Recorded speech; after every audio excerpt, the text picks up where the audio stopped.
dog that barks excessively? Do you wonder why he won't stop no matter what you do? Have you learned to live with it, but you wish you could change it? If this is you, this video is going to be super helpful for you, because today I'm going to share with you the biggest mistakes dog owners make that lead to excessive barking and some strategies that are going to help you prevent it. Mistake number one, misunderstanding. The better we can understand them, the better we can help them.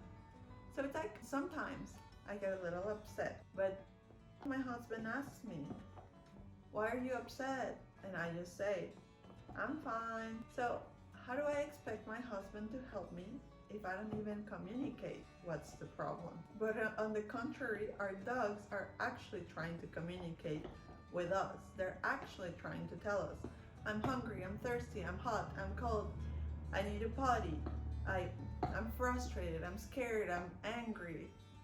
The problem is that we don't understand them, so we don't really listen. And you might be asking, "Well, Nancy, how do I understand my dog better?" Well, stick with me in this video and you're going to learn a lot more and have a better understanding on your dog. The biggest second mistake is thinking that you're helping. And let me tell you a little secret. Sometimes helping hurts. If your dog is barking and you open the kennel, that's the worst thing you can do. And of course, this is assuming you've taken care of their needs, which I'm going to cover more in the rest of the video. Mistake number three, inconsistency and repetition. Inconsistent training and repetition of barking, which repetition creates habits.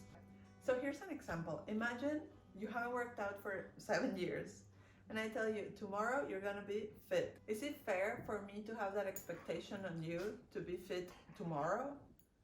So then let's ask ourselves, is it fair to expect our dogs to stop barking in a day? We gotta be consistent and we gotta build these habits. So you start going to the gym maybe twice a week, maybe you start with 5-minute workouts, maybe then 10-minute workouts, and eventually you're gonna see big results. If you stick with the strategy and the tactics that I'm gonna share with you, it's gonna make a result. So for this consistency, I have actually created a PDF for you. It's in the link here. It's gonna help you track your challenges and your progress, and what's trackable, it's measurable, and what's measurable is scalable. So we need to scale the good behaviors of your dog, right? Oh, good boy. Good job. All right, next mistake is huge. It's actually gonna help you so much. This blew my mind once I understood it. And I learned this from my great coach, Susan Garrett. So imagine you go to school, and imagine every time your mom picks you up, she arrives with your favorite flavor of ice cream. And then on top of that, she takes you to your favorite park. There's something that you loved as a kid. But guess what? You can't smile and you can't laugh. You need to be very serious and very, very quiet the whole time. So, is that a fair expectation from your mom? Well, then think if it's fair for us to ask our dogs to not bark when they hear a car or when they hear people walking through the hallways, or if you're in an apartment. So we do these things to our dogs to where it puts them in an uncontrolled emotional state, but we expect them to ask as a calm dog. So we need to be more aware of what are we creating. If we're creating lots of excitement and high arousal, then that's what we're gonna get. So I'm gonna invite you that next time you come into your house, set a timer. You don't even have to do it yourself. Ask Siri or Alexa. You can ask your phone to set your timer for 10 minutes. Do not even look at your dog for 10 minutes. When you go home and you may say, "Oh, that's so mean." But what's more mean? To have your dog in a peaceful and calm state, or to have a very frustrated and anxious dog? I think peaceful is a little more fair. It goes the same way for when you leave. Have an enrichment toy for your dog, like a stuffed Kong or something like that, where your dog starts associating like, "Oh, when she leaves, great things happen." Next mistake is very important, and you've probably already heard this. Lack of exercise and lack of mental stimulation, where they do a lot of like sniffing, like scent work, or where they're actually mentally engaged.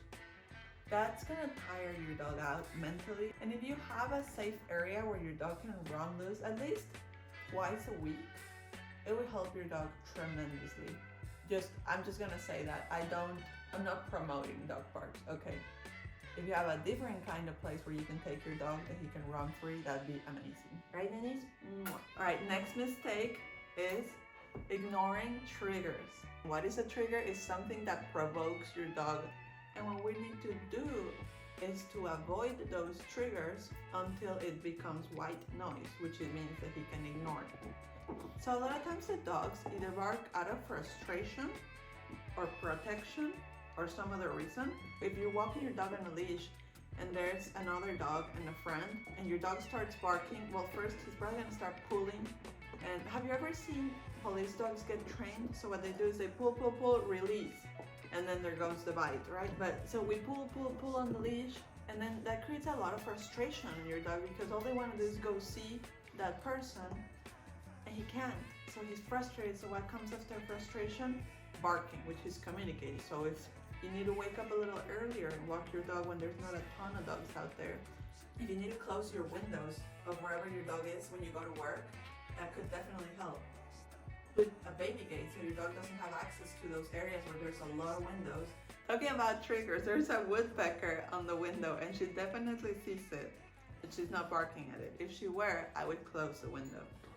So the next mistake is punishment-based training. The easiest way to explain this is that if it worked, it would have already worked, right? So if yelling at your dog worked, it would have already stopped all the barking. It might stop it in the moment, but it's not gonna stop it forever. So punishment is like a Band-Aid. It's like taking a pill when you have a headache because you went drinking the night before. It's like, well, the problem is not the headache that you have right now. The problem is you went drinking. And it's just such a great analogy because that hangover that you get from going drinking, it's like a punishment, right? You get a headache, you're in pain, it's a punishment.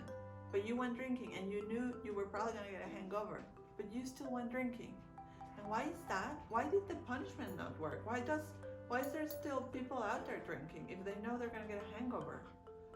Well, my friend, because reinforcement always overpowers punishment. So what if instead of punishing our dogs, we help our dogs do the behaviors that we want?